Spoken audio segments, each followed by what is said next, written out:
System में बैठकर सरकार चला के नहीं सिस्टम दुरुस्त कर पा रहे हैं तो बाहर बैठिए, चना बेचिए, सब्जी बेचिए। अरे सिस्टम में आप बैठे सिस्टम बनाने के लिए, आप सिस्टम में बैठे नीति नियम बनाने के लिए, और नहीं तो घास चराइए। इस राज्य के ओबीसी छात्रों के भविष्य के साथ खिलवाड़ किया जा रहा है। धीरे धीरे शहरों से अपने गांवों की ओर वापस जा रहे हैं, वो मजदूरी के लिए बाहर जा रहे हैं। आप आंकड़ा निकालिए, लगभग 107 प्रवासी मजदूर केवल मर के वापस आए हैं। विधायक निधि से आपकी जानकारी के लिए बता दें, विधायक निधि से या तो चबूतरा बनता है या तो एगो 200 से लेके 500 फीट का पीसीसी बनता है। अगर हम पीसीसी नहीं बनाए तो फर्क नहीं पड़ेगा, लेकिन अगर युवा नहीं पढ़ेंगे, जो अभी पढ़ने वाले हैं, जो स्कूल कॉलेज में पढ़ने वाले हैं, तो फर्क पड़ेगा। बिना ब्याज के उनको ऋण दें, जब पैसा आप उनके अकाउंट में दे देंगे या फिर और जब उनके अकाउंट में पैसा आ जाएगा आप उस पैसे को काट लें। बच्चों को पढ़ने में भी उनके साथ दुर्व्यवहार किया जा रहा है। मुझे इस घटना से फ्रांस और वियतनाम की वो घटना याद आ रही है, जब वियतनाम के बच्चों को जानबूझकर फेल कर दिया जाता था ताकि वो फ्रांस की बराबरी ना कर पाए।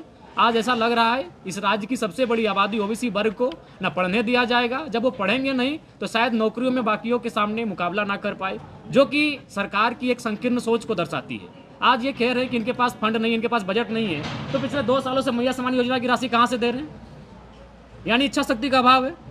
आप ये केवल दोषारोपण नहीं कर सकते, अगर केंद्र ना दे तो आपके पास क्या विकल्प है? और आप मैया सम्मान की राशि किस मद के माध्यम से दे रहे हैं? तो जब आप मैया सम्मान योजना की राशि दे सकते हैं तो आप राज्य कोटे से जो उनको पैसा होगा अग्रिम भुगतान करें। मैंने तो एक सुझाव भी दिया कि आप उन्हें ऋण देने का काम करें, बिना ब्याज के उनको ऋण दें। जब पैसा आप उनके अकाउंट में दे देंगे या फिर जिस प्रक्रिया से आप छात्रों को पैसा देंगे, 10,000 दें, 20,000 दें, 25,000 दें, जो उनका स्कॉलरशिप होगा वो पैसा उनको ऋण के माध्यम से दे दें, और जब उनके अकाउंट में पैसा आ जाएगा आप उस पैसे को काट लें। लेकिन सरकार के पास गोल मटोल जवाब है। बड़ा विचित्र बात है। और सबसे बात, माननीय चमरा लिंडा जी छात्रावास से रह के विधायकी का सफर तय किए हैं, छात्रावास से रह के नेता बने हैं, और छात्रावास में रहने वाला अगर विधायक मंत्री अगर छात्रों की दर्द को नहीं समझ पा रहा है तो ये केवल और केवल इनका गोल मटोल जवाब है। मैं उनके उत्तर से बिल्कुल असंतुष्ट हूँ, और उन्हें जो भी आंकड़े, जो तथ्य तर्क प्रस्तुत किए हैं, बिल्कुल मैं एक सिरे से खारिज करता हूँ। उनमें इच्छा शक्ति का अभाव है। वो बार बार कहते हैं सिस्टम सिस्टम सिस्टम। अरे आप सिस्टम में बैठकर सरकार चला के नहीं सिस्टम दुरुस्त कर पा रहे हैं तो बाहर बैठिए, चना बेचिए, सब्जी बेचिए। अब सरकार में बैठे हैं, सरकार के अंग है, राज्य सरकार को चला रहे हैं, 6 सालों से आपकी बहुमत की सरकार है, और बोल रहे सिस्टम सिस्टम सिस्टम। अरे सिस्टम में आप बैठे सिस्टम बनाने के लिए, आप सिस्टम में बैठे नीति नियम बनाने के लिए, और नहीं तो घास चराइए, बकरी ले घास चराइए, उनको चरन ले जाइए। बिल्कुल इस राज्य के ओबीसी छात्रों के भविष्य के साथ खिलवाड़ किया जा रहा है, जो कि बहुत ही चिंता का विषय है। जिनकी आबादी 54% है, कसूर ओबीसी समाज का भी रहा है। उनको घंटे की आनंद से सुखद अनुभूति की प्राप्ति होती है।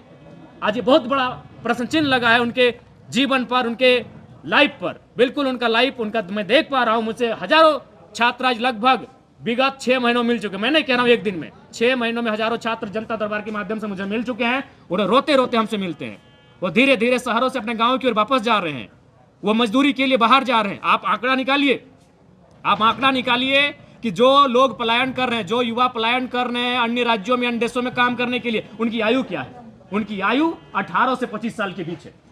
अब औसत आंकड़ा निकालिए इस राज्य का। 18 से 25 साल के नौजवान कौन होते हैं? जो परीक्षा की तैयारी करते हैं, जो आंखों में सुनहरे सपने सजाते हैं कि मुझे कलेक्टर बनना है, मुझे बीडीओ बनना है, मुझे सीओ बनना है, मुझे शिक्षक बनना है, मुझे अभियंता बनना है, मुझे चिकित्सक बनना है। वो नौजवान होते हैं। आप आंकड़े को, अगर आपके पास आंकड़े नहीं है, मैं आंकड़ा लेके आपको दूंगा, क्योंकि मेरे जानकारी में लगभग 107 प्रवासी मजदूर केवल मर के वापस आए हैं। और जब मैंने उनकी आयु सीमा का गणना किया तो उनकी आयु सीमा की गणना लगभग 22 से 26 साल औसत है। वो प्रदेश नहीं विदेश जा रहे हो, और मौत के मुंह में समाकर इस राज्य में उनका शरीर भी 4 महीना के बाद आ रहा है। आपने सरकार को सुझाव भी दिया कि अगर जरूरत पड़े तो मेरा बंगला भी नीलाम कर। हाँ बिल्कुल, बंगला ही नहीं, मैंने कहा विधायक निधि को भी रोक दीजिए। विधायकों को एक वित्तीय वर्ष में खर्च करने के लिए 5 करोड़ दिया जाता है। हमारे यहाँ 81 विधायक है, 400 करोड़ एक अच्छा खासा राशि हो जाएगा। और दूसरा बात, विधायक निधि से हम करते क्या है? हम कोई बहुत बड़ा काम नहीं करते विधायक निधि से। आपकी जानकारी के लिए बता दें, पहले जब हम विधायक निधि लेके जाते हैं तो उसको हम लोग पंचायत वाइज डिस्ट्रीब्यूट करते हैं। जैसे मेरे डुमरी में 70 पंचायत है, तो 5 करोड़ को हम 70 से भाग देंगे तो कितना निकल कर आएगा? 7 7 लाख रुपया। 7 लाख रुपया से हम कौन सा तीर मार लेंगे?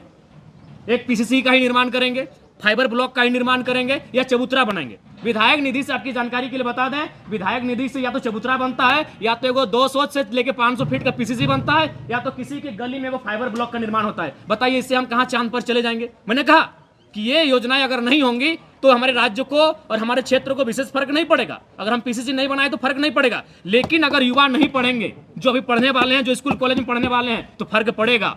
हम एक जनरेशन का गैप कर जाएंगे, एक पीढ़ी, बाकी लोग हमसे आगे निकल जाएंगे और एक पीढ़ी का अंतर हो जाएगा। इसलिए मेरे नजर में उस पुलिया से, उस सड़क से, उस पीसीसी से, उस चबूतरा से महत्वपूर्ण इस राज्य के छात्रों का भविष्य है। और मैंने बिल्कुल पूरे भौं समास में कहा है, चूंकि बंगले और जो सरकारी सुविधा है वो मुख्यमंत्री और स्पीकर को तय करना है। बिल्कुल मैं भौं समास में मीडिया के सामने कह रहा हूं कि नीलाम कर दे, मुझे कोई गुरेज नहीं होगा।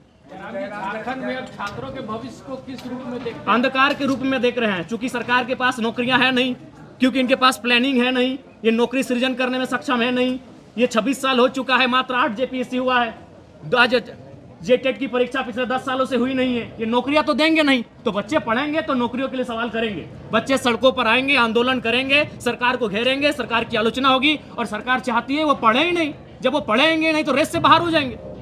तो ये चाहते हैं कि स्कॉलरशिप ना दिया जाए, ताकि वो बड़ा होकर जब नौकरियों का दावा करेंगे, नौकरियों की मांग करेंगे, तो रेस से बाहर हो जाए। ये संकीर्ण सोच है हमारी सरकार की, जिस पर हमें बहुत ही घिन आती है।